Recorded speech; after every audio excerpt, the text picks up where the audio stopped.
Hey guys, you're just joining. Welcome. I wasn't able to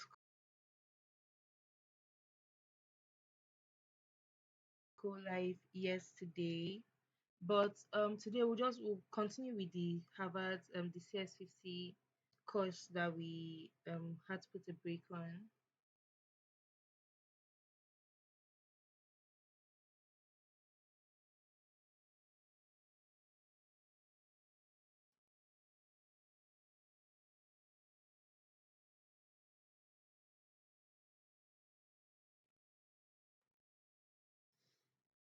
So if this is your first time joining us on our live here, we're currently doing a Harvard course, which is introduction to programming using Python.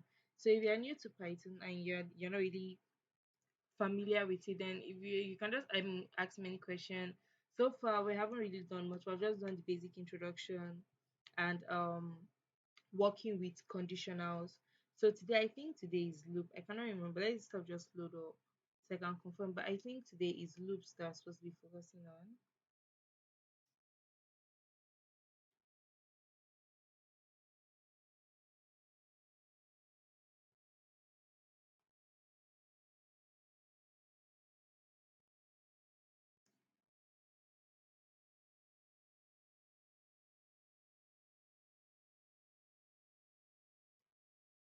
Yeah, today is loops. So before we jump in, if you have any questions relating to like the basic concept of Python and conditionals, you can just use these first few minutes to ask. So we're going to officially be starting by 11. It's currently 10:50. Okay, my laptop is showing 10:53, but my phone is showing 10:55. So maybe we'll use my laptop's time. So once it's 11, we're just going to kick off immediately. So if you have any question relating to any single thing in Python, you can feel free to ask now. In the meantime, don't forget to share the live. If you know anybody that will be interested in this. Yeah, we're going to go to data analysis down the line, but we're starting with the first. You need to understand Python before we start working with complex stuff. So we're going right now we're at the basics of Python. After that, I'm going to move to Python in web development. So we'll start picking up frameworks like Flask and Django.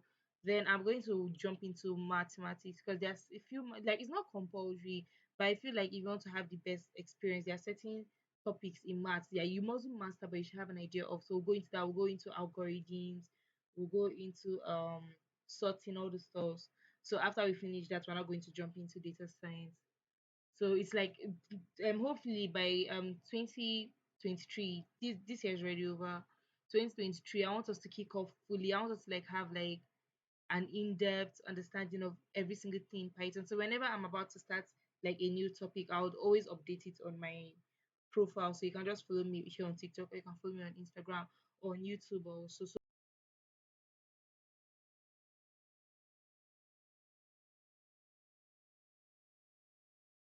if you're following me on YouTube, any video you miss, it's always going to be covered again on YouTube. So you can just follow me on any of those platforms. So whenever we jump into any topic that interests you, you can just come and tag along. So if you know we're going to be doing that week, you can come and join us here live. Although if you don't want to join us live, you can just go and watch the videos after on YouTube. But right now we're just at the introduction to Python. So I'm just trying to find like different courses to make it. I want to use this whole month, this beginning of December, to just build Python into your brain so you'd understand it back, front, and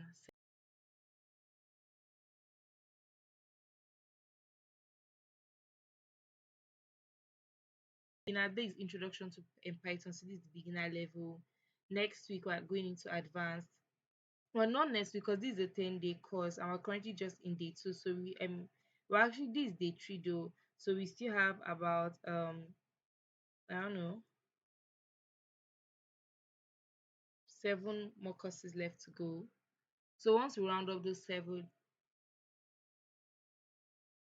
we'll go into a more advanced side of Python and we'll introduce this NumPy. We'll just start working with all these complex models that you usually hear people talking about. We'll work with NumPy, which is mostly for like if you want to go into data science, I feel that is a model you would want to understand.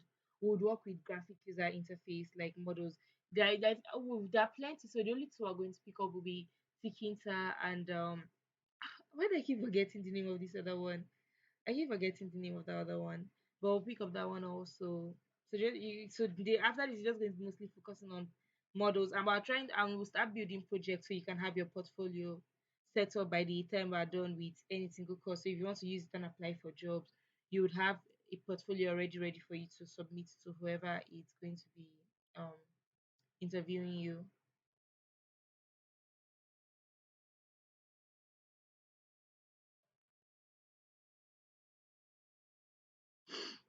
So is that all? Is that the only question you have?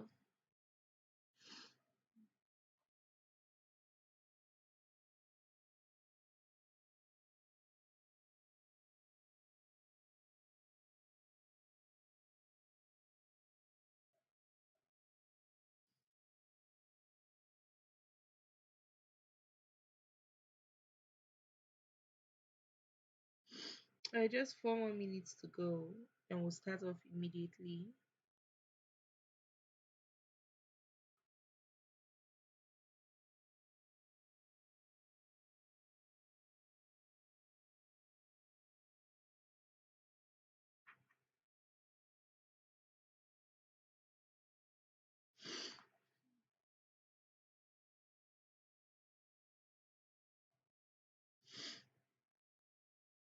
Shed light if you know anyone who'll be interested in watching this.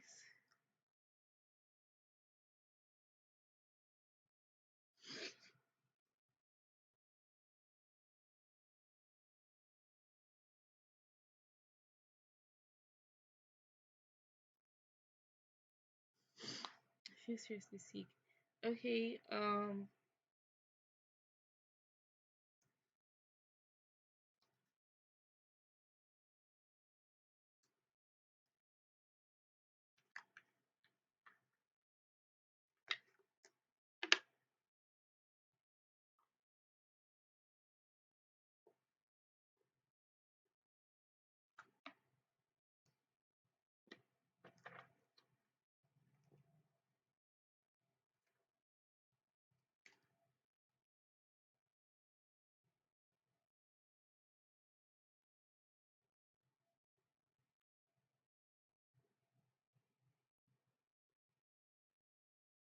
okay, you need to change to the directory where you save the file.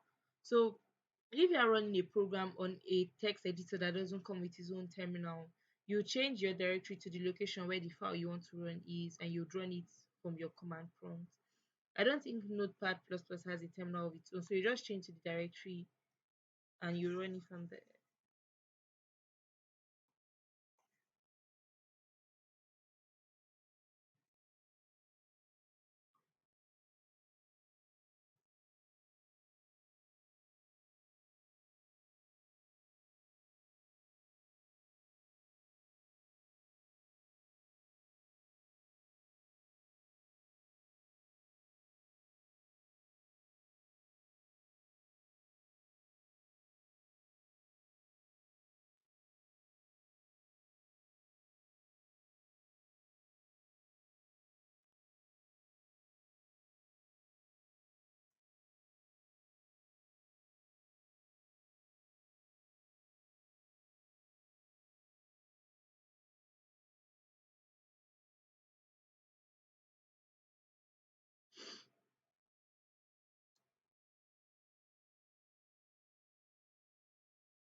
All right.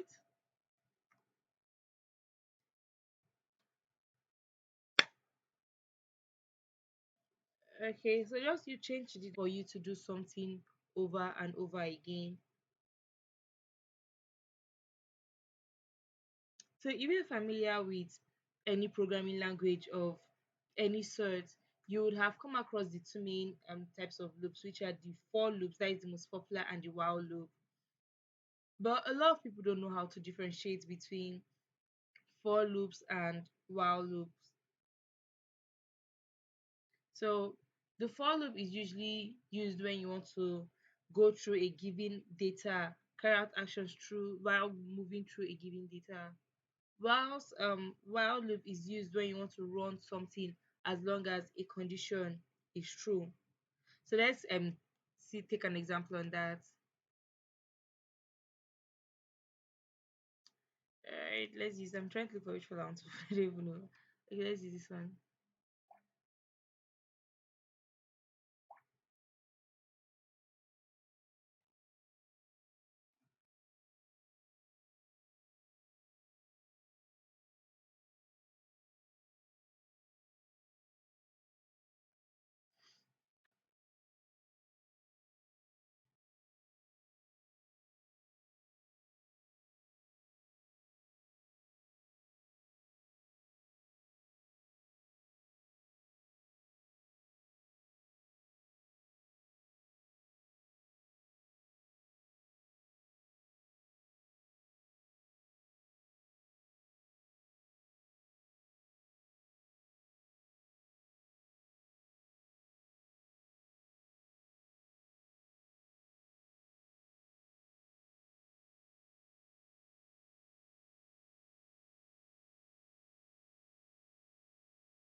Alright, so let's take an example.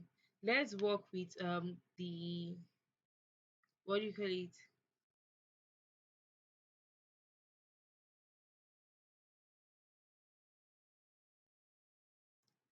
I can upload it to YouTube if you want that.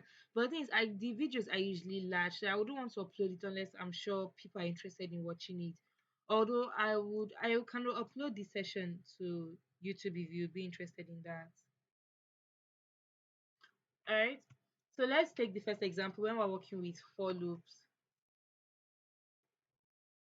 Remember, I said for loops is when you want to jump through a given amount of data, usually close together with in a an iterable like a list, a dictionary, tuple, set, or even within a range of numbers. So let's say we're given a list of numbers. Let's say one, two, three, four, and five.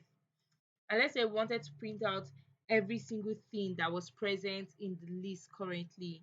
So you can on your own decide to print everything individually. Like you know how to access data in the list. You would print. Okay, I'll upload it to YouTube. So my YouTube is linked in my TikTok bio. It's also linked with my TikTok social. So you can just can check on my YouTube Chibudom Obasi. So I'll upload this one if you're interested. I'll upload it. All right. So if when you want to print it, the printing is you when you want to access data in the list, you call the name of the list, which in our case is list. Then you call your bracket and you now call the index. So the index on your list you have 0, 1, 2, 3, and 4. So let's say I wanted to print the first element, which is 0. We'll save it and we're going to run it.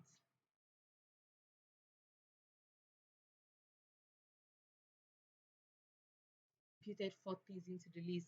That means every element after the third one you called wouldn't be printed. So that was why for loop was created. So I did it in the previous life we did last week where I introduced to iter and next. Those two functions are the main functions, like the backbone of your for loops. So I'm thinking of making a video that explained it more in depth. So if you are interested in understanding how your for loop actually works, that's where you can go and check it out. Okay. So when you want to work with for loop, the very first thing is you call the for loop the for function, which is just for. Next thing you declare a new variable that hasn't been called before. Ideally, around when you're working with most languages, I don't know who introduced using I, but almost every single programmer when you want to loop through elements, me included, we use I. Although some people will tell you that if you are looking through a list of students, you should use students for more efficiency and more understanding of the code. But one thing I've noticed that a lot of programmers do, especially Python programmers, we always look through I. So for I, which so what is okay, let me write out the whole list and explain what the statement means. So for I in list, what we're saying, for I represent every single element, every individual element. So we're saying for every individual element in list, carry out whatever action it is that we pass after we close this block. So to start a block in Python, you indent it. We don't use square braces or curly braces like JavaScript and other languages. So you just indent it and use your column, then indent it. And then here we're going to write our code. So we want to print out every single element that is currently in the list. And to do this, we're just going to print I, because I is currently signifying every individual element in the list. So why this is better now is that even if we get a new list and pass it here, and the list has maybe more elements than we bang and the list has more elements than we bargained for, it's not going to crash. It's going to access every individual element, because we're saying as long as something exists in list, do this. So if we save it and we run it, we're expecting it to print out every individual element on a new line. Now, if we don't want it on a new line, there's a way to override that. So if let me just show you that. So first, let the code finish running. You can see it printed out every single thing on an individual line. But if you wanted to print it like on a straight line, to do this, you just use this end and just put this empty in this empty coil inverted comma. So that means you're saying you don't want it to jump or anything. So if you run it, everything should print on a straight line. You can see there. Okay. Um the next one is the while. Now, when I was working with C++, we had while loop and we had do while loop. So Python doesn't have the do while loop. We just have the while loop. So when I'm working with while, I said while loop works with conditions. So we can say while true. Usually that's how it's called. So we say while true. Now this true we're calling here is a Boolean function. There are only two elements in Boolean function, which is true and false.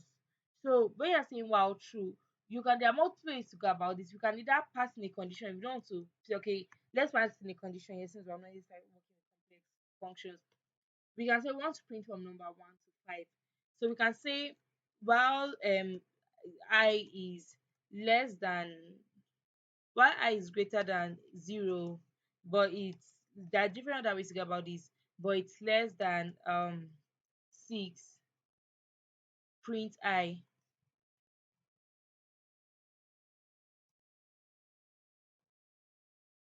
Now, this code you're looking at right now looks very much okay. Like English, like look reading it with your English mindset, it makes sense. But the thing is that this code here is an infinite loop, because we haven't passed in a condition to favor it. Remember, I said it works with conditions. So if we just declare something and nothing is affecting the current state, it's going to keep running forever until you raise. It's kind of like implementing what is this Newton's third law. Sorry, no, Newton's first law, that an object will continue to be in motion unless an external force acts on it. So it's kind of like the same thing here. Your program is going to continue running unless something acts on it, unless a condition is set to make it untrue, because your while loop runs as long as your condition is true. So once your condition is no longer favored or your condition becomes false, your program is going to stop. So we can set a condition. So quite right, what did I do?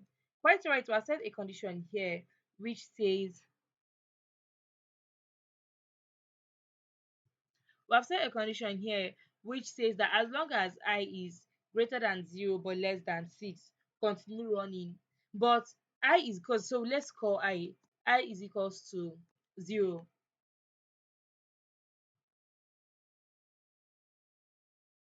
Hmm. No, let's say I is equals to 1. So as long as nothing has been done to I is going to remain 1. which means I our condition is always going to be true. So in order to change this, we need to carry out an action on it. We can say we can increase I by one. So usually in other programming languages will be to increment it, but Python doesn't have that implementation function for some reason. So instead, what you just do is do plus equals to one. So what I'm saying is that add one to the current value of I and save it into the I variable. So let's run our program. Thank you very much, Adama. So you can see it printed out 1, 2, 3, 4, 5. So it's the exact same program we ran before. Although now, the once you start running more programs, you'll now be able to decide which one works better for the action you want to carry out right now. So that is basically this thing I just explained now is basically every single thing you need to know in loops. Loops is a very very straightforward thing. You don't need to like over stress your brain when you're learning it. It's very straightforward. Just like you now want to advance your knowledge in loops, that you now start taking it a step further. So let's go back to our documentation that we're using to learn this. Okay.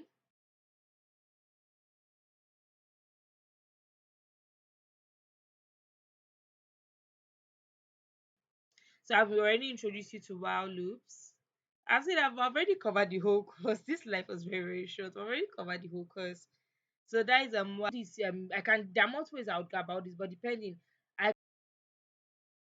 can use while loop like they implemented here, or I can use exception handling and raise an error whenever the condition that they're passing doesn't favor what I want to receive. But we're going to now focus on using it with while loops. Okay.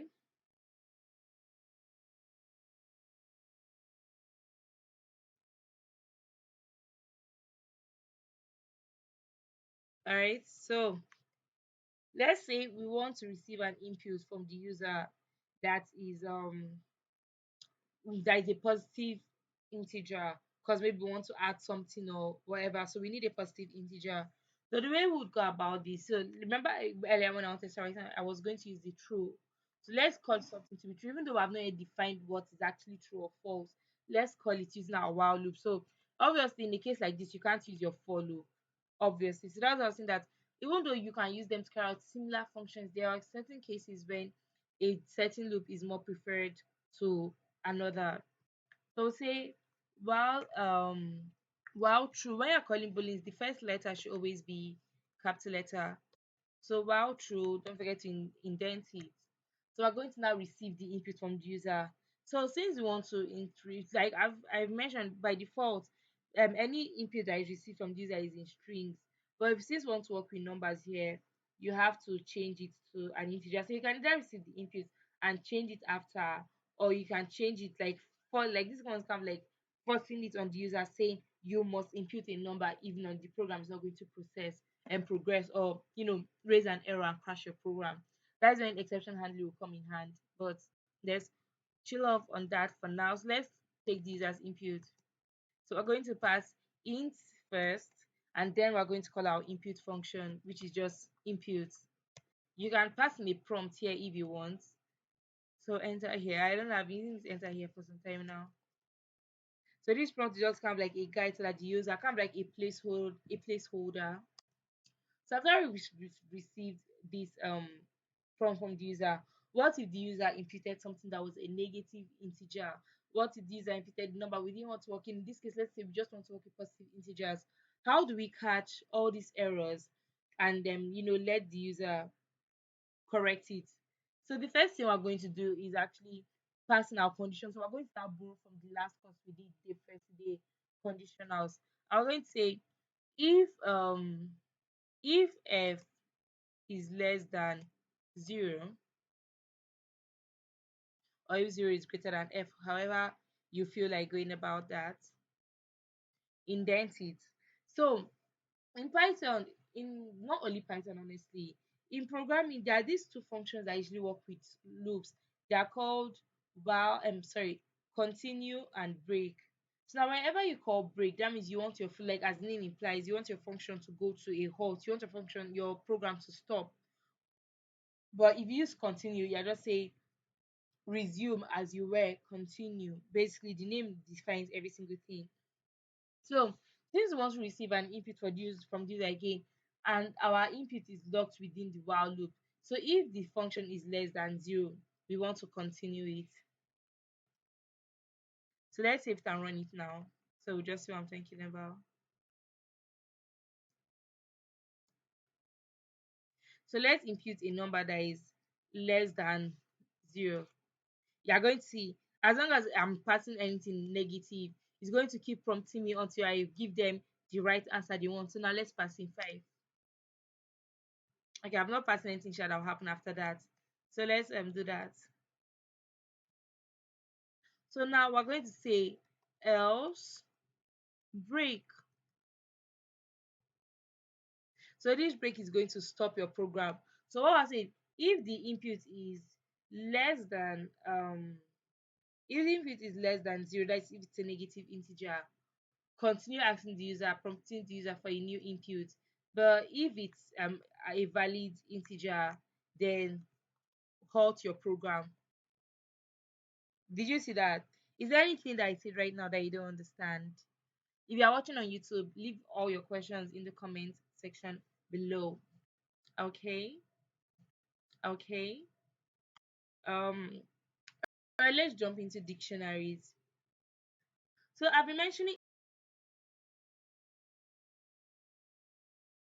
iterables. But iterables are any set of elements that you can loop through. Any set of elements that hold more than one data.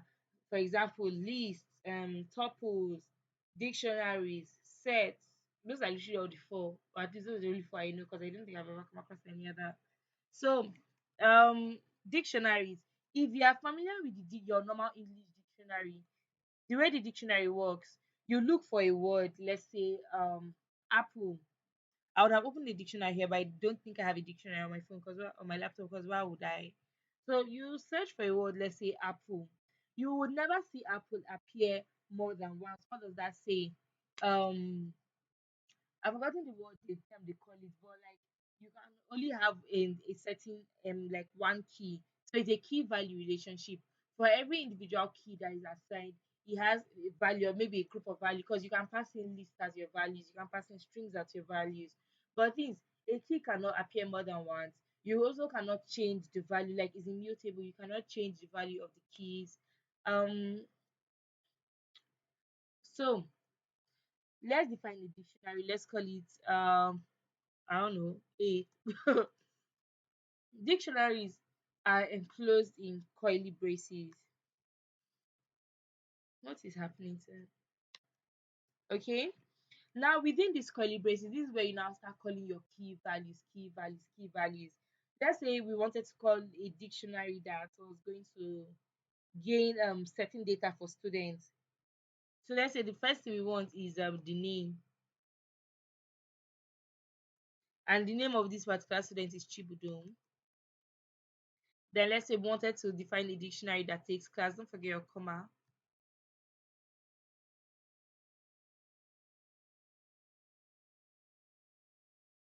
It's closed now. What nonsense that it tell me? Oh, sorry. When you're calling your dictionary name your key, it's a string. Pardon me. It's a string. Uh-uh. It was closed now.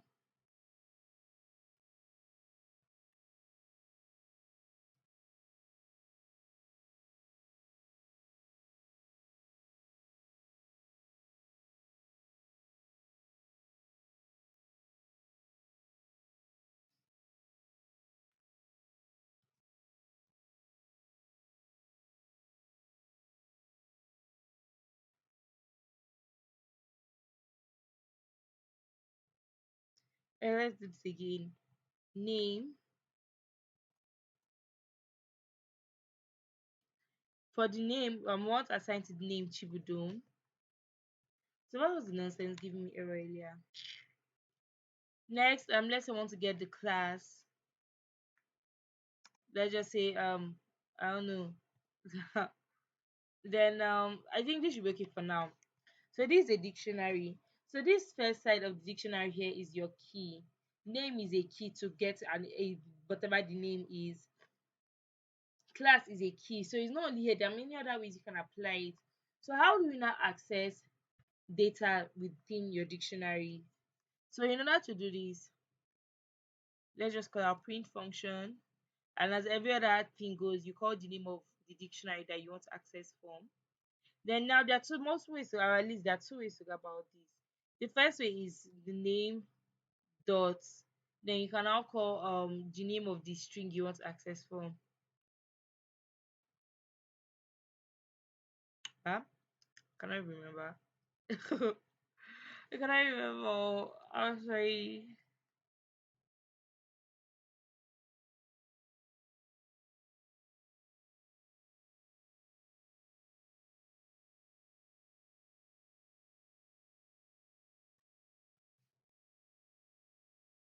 Let's just use this normal method that me I'm a bit more familiar with. So you just call the name and you enclose it in your coily brace. Sorry, in your square brace.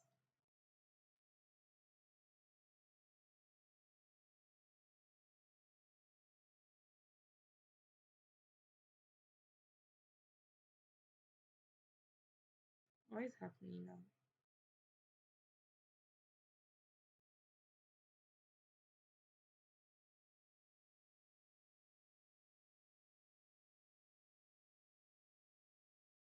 Remember, whenever you're working with strings, anything that you're calling that is not a variable, it should be enclosed in inverted comma.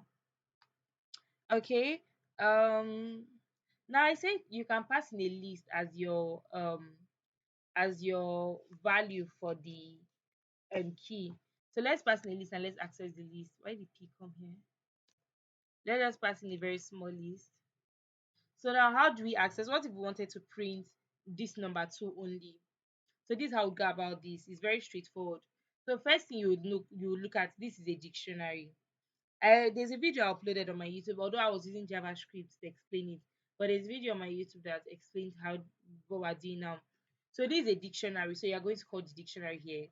Then this list that this number two you want to access is inside the list that is inside your class key. So we're going to call class because that is where the data is. So it's just kind of like a step-by-step process of accessing your data. Now that I have called class, you now want to access this list. So now think of class as the variable that is holding list. So how do you access these things from inside list?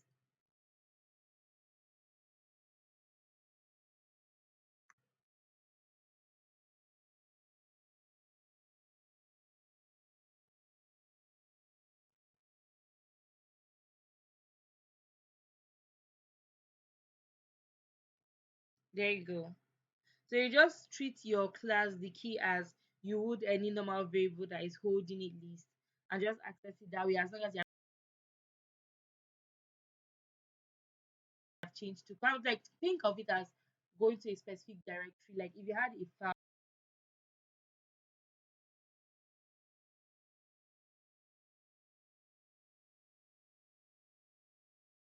file, if you had a collection of files, okay, like look at here, look here. Okay, I don't have enough folders here.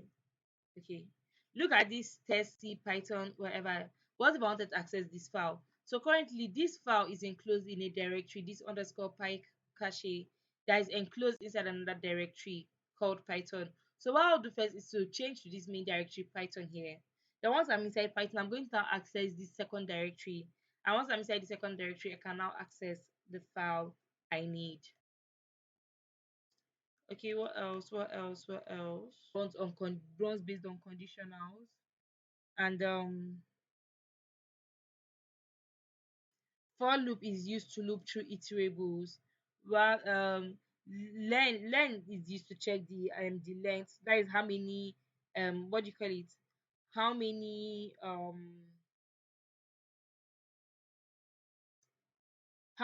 elements is used to loop through all the individual elements in an iterable. Sorry, I'm talking about len. Len is used to find how many elements are currently present inside an iterable. It could be a string, a list, a dictionary, tuple, set, whatever. um List is a collection of data. It's unordered, it's mutable, you can change the data. It works on index, it can be indexed. Is that right English? While dictionary is a key value relationship. It's a collection of data that holds key value relationships. That is basically everything.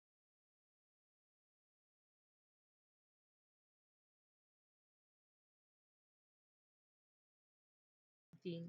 So tomorrow we're going to do yes, exceptions. I love exceptions. I love I love conditionals. I love loops. Just anything control flow. I think that's my best part of every single programming language. So tomorrow we're going to do exceptions, and after I upload this video, maybe tomorrow because it's already 11 here, and today was a very busy day for me. Today I went to try and see if I could get my Google AdSense letter. So I requested it like few weeks back and told him I should just wait maybe another week or two. So I was very tired today really. But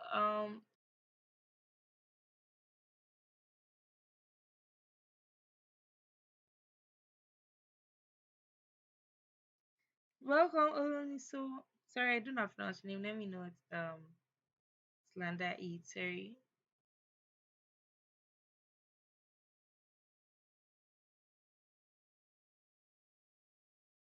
Okay. So the see the problem sets they have it. Should we just should we just do the problem sets now?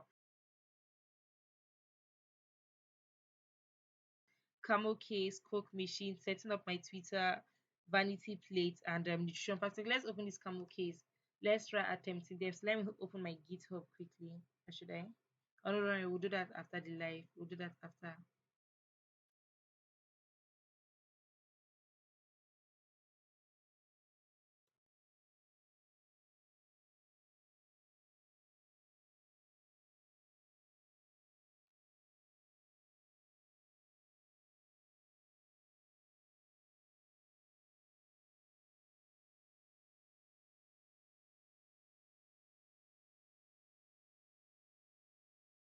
Let's just solve this one. If you want me to see, if you want me to solve the other ones, I'm going to upload the video on YouTube maybe by 12 o'clock tomorrow in the afternoon.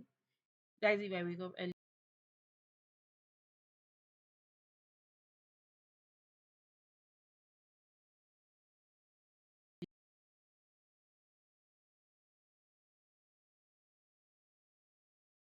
Though. Right, so say in some languages, it's common to use camel case, otherwise known as mixed cases or not, but not. I hate reading all the shit. Um, okay, implement a program that prompts the user for the name of a variable in camel case and outputs the correct this corresponding name in snake case, assuming that the user's input will indeed be in camel case. Alright, let's see some of the examples. Their demo is not loading. I want to see some examples so I understand it better. Okay, so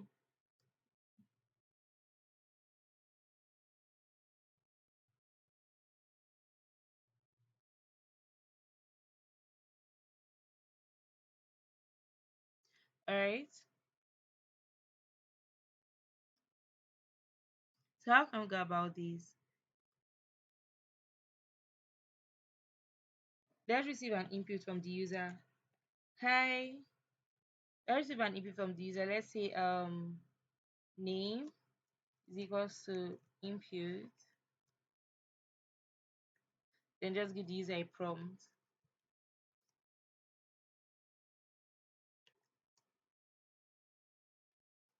All right.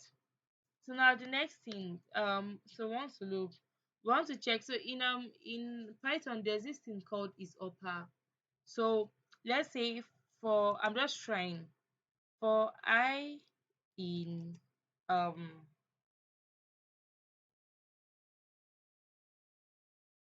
okay, hi Emmanuel. So say for I in name, okay. So we can say if if I dot is upper,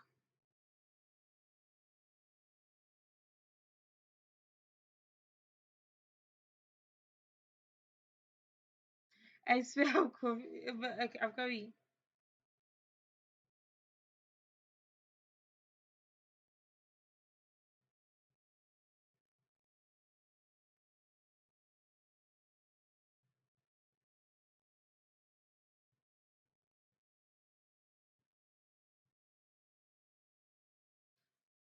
So say if I dot is upper, so it's supposed to return a boolean. So that is dot is you is upper. So this is going to return a true or false boolean. So I'm trying to think of how we'll jump from here. So if I is upper, okay, no. The first thing, no, let's call a new string here. Let's call a new string here that is just going to be an empty string for now. I'm going to append into the string. So we'll say we want to get the very first element of I.